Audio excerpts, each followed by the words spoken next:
नागरिकों को नहीं घुसपैठिया बोला।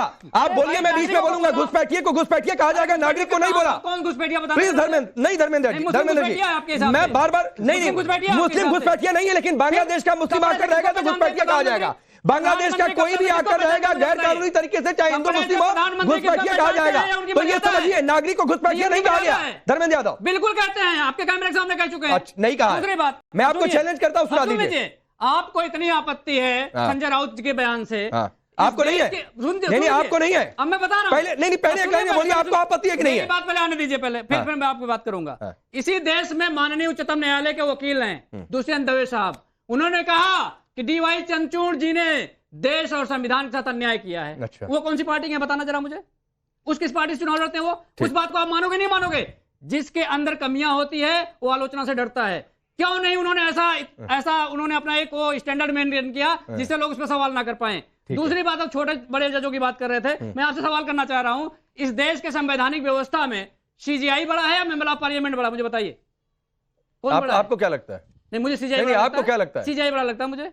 तो फिर तो अगर गोगोई साहब मेंबर ऑफ पार्लियामेंट बन जाए जाके, तो उन्होंने अपने आप को छोटा किया नहीं किया? बताइए। तो ये क्या अब क्या है? पद पर रहते हुए चलेंगे, कुछ भी बोल रहे हैं धर्मेंद्र यादव। मैं आपसे पूछ रहा हूँ, अरे मैं आपसे कोई गरिमा नहीं गिर गई, कोई गरिमा नहीं गिर गई, इसीलिए छोटे हो गए। नहीं, कोई छोटे नहीं हो गए। ये आप परिभाषा तय करते रहिए। आप परिभाषा आप ये नहीं बता पा रहे हैं धर्मेंद्र यादव। बता रहा हूँ, आप सहमत हैं? अरे पहले मुझे बताइए। नहीं, मैं नहीं सहमत हूँ आपकी बात से, मैं नहीं सहमत हूँ। संजय राउत की टिप्पणी क्या ठीक है, हाँ या ना में जवाब दीजिए। जो गलत करेगा उसके खिलाफ नहीं ठीक है, हाँ या ना में मुझे जवाब चाहिए। सुप्रीम कोर्ट देश में अराजकता फैला रहा है। बताइए, सुप्रीम कोर्ट देश में अराजकता फैला रहा है। सुन लीजिए मेरी बात। जो आपका पूजा स्थल कानून है 1991 तो एक्सेप्शन नहीं है। सुन लीजिए, वो ये कहता है कि किसी का जो मूल चरित्र है धार्मिक स्थल का, वो बदला नहीं जाएगा। अरे वो ये भी सर्वे करने, तो वो ये भी नहीं कहता है कि उसके नेचर का पता नहीं लगा सकते। धर्मेंद्र यादव, तो आपको क्या दिक्कत है? आपका वोट बैंक गड़बड़ हो रहा है धर्मेंद्र यादव, आपको दिक्कत हो रही है? पॉलिटिक्स आपकी खिसक रही है क्या? नहीं, किसी जगह पता लगा रहे हो, कारण तो बताओ। तो क्यों नहीं पता होना चाहिए? एक पक्ष को लगता है कि भाई इस जगह पर हमारा दावा नहीं पता होना चाहिए, नहीं पता होना चाहिए, जलाने के लिए पता करोगे। शहजाद, फिर मैं अजय वर्मा जुड़ चुके हैं। नहीं ठीक है भाई। धर्मेंद्र जी ने 2-3 बातें रखी है, मैं उनका एक एक करके और बिना कोई उत्तेजित हुए जवाब देना चाहता हूँ। धर्मेंद्र जी, मैंने एक भी बार बीच में नहीं बोला, तो आप मुझे वो सम्मान दीजिए। उन्होंने बोला मूल चरित्र जो है वो बदला नहीं जा सकता। बिल्कुल सही है, कानून में वो लिखा है। मूल चरित्र का निर्धारण किया जा सकता है, ये कानून में केवल सुप्रीम कोर्ट ने चंद्रचूड़ के मामले में नहीं, बहुत सारे मामले में बोला। मैं आपको 2-3 उदाहरण देता हूँ। आपने बोला कि क्या करोगे, मैं आपको बताता हूँ क्या करेंगे। ज्ञानवापी जो डिस्प्यूटेड स्ट्रक्चर है, वहां पे पता है 93 तक वहां पर पूजा अर्चना तहखाने में होती थी, समाजवादी पार्टी ने रोकी। उसका असली चरित्र कुछ और ही था, उसका निर्धारण होना चाहिए ना, सर्वे से हुआ है। आप जाइए देखिए, अब संभल में भी हरिहर मंदिर था और उस हरिहर मंदिर में 91 तक पूजा होती थी, शफीकुर रहमान बर्क ने रुकवाया। और हरिहर मंदिर का जो जिक्र है, मैंने आपको पहले ही प्रमाण दिया है कि कहां कहां हुआ है, छोड़ देते उस विषय को भी। अब दूसरी बात पे आते हैं। मैं केवल इतना कह रहा हूं कि क्या कोर्ट ने सर्वे का आदेश दिया? आप ऊंची कोर्ट में जाकर उसको चैलेंज कीजिए, उसको स्टे करवाइए, उसके ऊपर कार्रवाई करवाइए, पर दंगे लगाने की और कोर्ट आग लगाती ये कहने की इजाजत। और तीसरी और आखिरी बात, सर आप बहुत रिस्पेक्टेड है, मैं मेरे मित्र भी है, मैं ऐसा मानता हूं। आप बता दीजिए कि नागरिकों को घुसपैठिया बोलने वाला अगर प्रधानमंत्री का एक भी वाक्य होगा तो मैं डिबेट से चला जाऊंगा, वरना आप माफी मांगिए। नागरिकों को घुसपैठ कहीं पर भी राकेश जी, इनको पूरा मौका दीजिए। आप वीडियो दिखा दीजिए। नागरिकों को अगर घुसपैठ बोला है, घुसपैठ को सिलेंडर देने वाली ये है कांग्रेस वाले। देश का मुस्लिम नागरिक नहीं है? अरे तो देश के मुसलमान को कौन घुसपैठिया बोला है? मैं हूं मुसलमान। घुसपैठिया अरे क्यों घुसपैठिया? रोहिंग्या देश का मुसलमान है क्या? रोहिंग्या देश का मुसलमान है? रोहिंग्या देश का मुसलमान है? रोहिंग्या देश का मुसलमान नहीं, देश का दुश्मन है रोहिंग्या।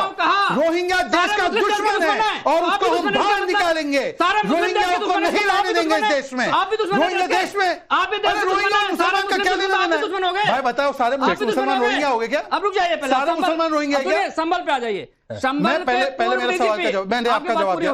एक बात का जवाब, सिर्फ एक बात का जवाब दीजिए कि क्या सर्वे से डिटर्मिनेशन ऑफ कैरेक्टर करना गलत है, सही है, हाँ या ना? और जो संवैधानिक पदों पर बोला है किशोर तिवारी ने, सही है गलत है? बोलिए धर्मेंद्र यादव, विषय पर टिके रहिए। जब हमारा पूजा स्थल कानून ये कहता है कि मूल चरित्र को बदल नहीं सकते हैं, तो उसको सर्वे करके आप क्या करना चाहते हैं? दंगा फैलाने के अलावा कोई काम हो सकता है क्या? उससे मुझे बता दीजिए। आपसी भाईचारा बिगाड़ने के खिलाफ कोई काम हो सकता है? या सौहार्द बिगाड़ने के अलावा कोई काम हो सकता है? अगर एक पक्ष को ये लगता है, अरे पहले सुनिए ना, अगर एक, मैं आप ही के पास हूं, अगर एक पक्ष को ये लगता है कि इस जगह पर हमारे आराधका स्थल हुआ करता था। संभल को लेकर एक पक्ष को यह लगता है, हिंदू पक्ष को यह लगता है कि हमारे कलयुग के भगवान का अवतार जो पुराणों में जिक्र है, जो इतिहास में जिक्र है कि वहां पर होने वाला है। तो अगर वो अपने इस बात को लेकर अदालत गया तो आपको इतनी दिक्कत क्यों हो रही है?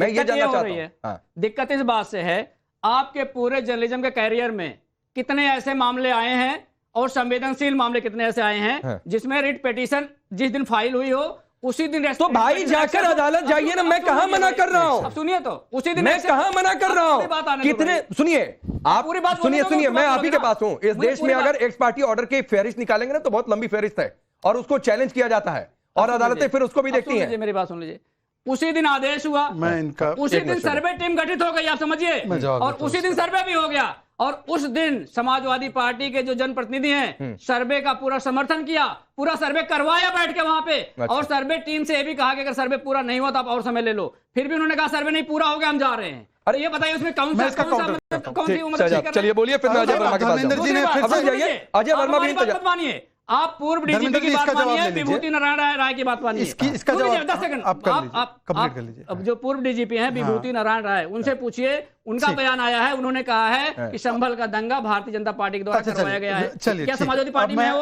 इस बात को मानेंगे आप? लीजिए 10 सेकंड और क्या। अच्छा चलिए बोलिए। सुप्रीम कोर्ट ने टिप्पणी किया उत्तर प्रदेश की पुलिस पावर का आनंद ले रही है। क्यों कहा उसने? क्योंकि दंगा करवाने में पूरा तंत्र पुलिस का। रुकिए हो गया कुछ लॉजिकल जवाब, शहजाद, फिर उसके अजय जी आपके पास आओ, क्योंकि वो भी रुके हैं, अजय जी भी रुके हुए।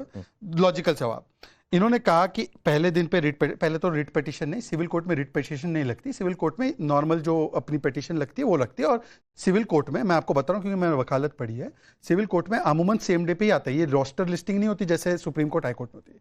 चलो उसी दिन पे आ गया 19 को, फिर टीम गठित हुई, गई वहां पे 19 को कोई बवाल नहीं मचा।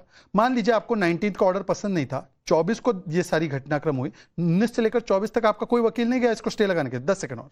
दूसरी बात, सर्वे क्यों करवा रहे हैं, कोर्ट क्यों जाना है? हिंदू पक्ष कोर्ट भी ना जाए, पर पता है ये वक्फ है और एक रुमाल रख दे, ये टाइम्स ना ऑफिस मेरा, ओहो वक्फ का हो गया, वक्फ का हो गया। सुन लीजिए मैंने आपके बीच में नहीं बोला, वक्फ कहे कि वो कॉलेज मेरा, हाँ आपका है, वक्फ आपका है। वक्फ बोले वो मंदिर मेरा, हाँ नहीं आप ही का है, आप ट्राइब्यूनल जाओ। वक्फ के लिए इतनी बड़ी छूट कि वो ट्राइब्यूनल में जाके कुछ भी क्लेम कर ले और मेरा हिंदू पक्ष वो कोर्ट भी ना जा पाए। 10 सेकंड लास्ट। आपने बोला कि फलाने डीजीपी ने ये बोला, फलाने डीजीपी ने बोला, अरे आज की तारीख में एफआईआर है आपके सांसद जी और आपके विधायक जी के बेटे के ऊपर, उस पर जवाब दीजिए ना, उस पर जवाब दीजिए ना। जो सांसद वहां था नहीं, उस पर एफआईआर कर दिया। अच्छा, ओसामा बिन लादेन के आतंकी हमले करने के लिए खुद जाता था क्या? ओसामा बिन लादेन आतंकी हमला करने जाता था क्या? वो कहीं से तकरीर करता था। सो बताइए, कोई लॉजिक नहीं। कोई 10 सेकंड नहीं, अजय वर्मा के पास जाऊंगा, कोई 10 सेकंड नहीं हो गया। अजय वर्मा इतनी देर से रुकिए, इंतजार कर रहे हैं, थोड़ा देर से रुके, आए जुड़े, इसका मतलब नहीं कि उनके पास जाऊं नहीं। लेकिन अजय जी मुझे एक बात बताइए, हिंदुओं से इतनी दिक्कत है कि आप चाहते भी नहीं है कि हिंदू पक्ष जाए अदालत में, सर्वे का आदेश ना कोई देश की अदालत करे। आपकी पार्टी के एक बड़े प्रवक्ता ने, आलोक शर्मा ने, यह याचिका सुप्रीम कोर्ट में दाखिल कर दी।